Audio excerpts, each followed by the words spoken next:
Guys, what's up? Maik Wiedenbach into the mailbox. Hey Mike, how's the prep going? Well, fabulous. So just to give you a brief update, as I talked about last time, it's not like that I say, oh, it's prep, let me get this super secret workout out of my pocket and then, no. But my workouts, they are more conscious. So let's say if I'm doing like a lat pull down or so, a stiff arm, I will go into the poses. I will be more focused on extending properly, not to get injured also. So I'll be working more on intensive techniques. I'm making sure the strength curve is covered in all my workouts. I'll make sure that I recover sufficiently. I don't do anything stupid. So now is not the time to see, oh, how much can you bench? You know that, because if you're already fatigued from the diet and so on and so forth, you might just, tear something. So that's number one. So the training, just the quality probably gets a bit better, but it wouldn't be like, oh, I got something new, right? That won't be the case. Diet.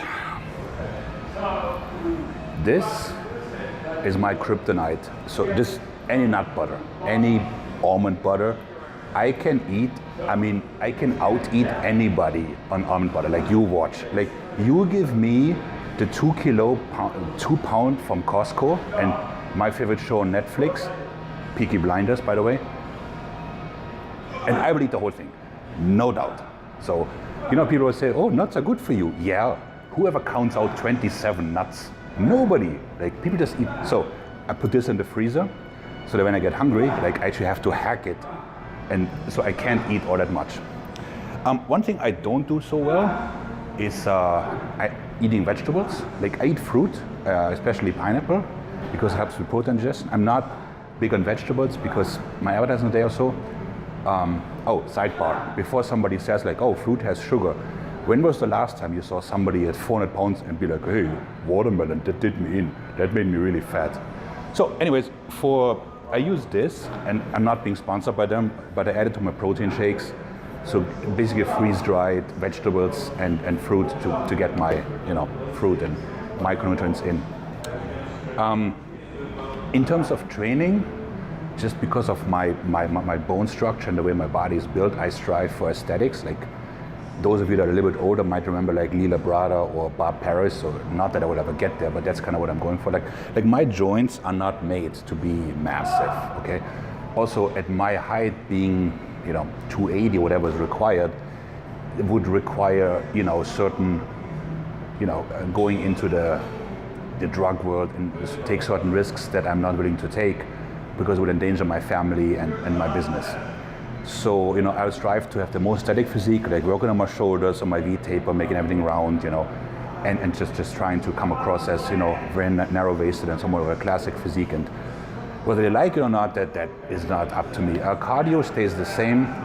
Like I said, cardio in the past, I've never done any. And now the reason I do it is because I live in Queens and my subway station is being renovated, so I take the bike here, but it's only because I have to. So otherwise I wouldn't touch it. How do I know if I'm progressing? Well, yeah, bodybuilding is a funny sport because there's a moving target, right? It's not like when you're swimming or running and the coach times you and it's fast, you're slow, whatever. So when my mother was still alive, she would just say, Mike, you look awful, when I was really lean. Then I knew my diet was clicking. So now, the last fat that I'm holding is here. So if I can only pinch skin in the back of my lower back, I know I'm on track. As you get older, hopefully wiser, you're also not so concerned about what is this guy doing or whatever people post on Instagram, whatever updates. You just focus on yourself. Like I said, like the symmetry to me is what matters most. If I can bring the most symmetrical physique at about 235-ish, 237 in good leanness, then that's the best I can do. So that's what I'm striving to do. Like I said, I add more intense techniques, I add more the mechanical drops, those kind of things, and I pose in between sets. But otherwise, nothing changes except I freeze the nut butter, because, like I tell you, I can undo a week of diet in 30 minutes. That's it. No tricks, just tips. Mike out.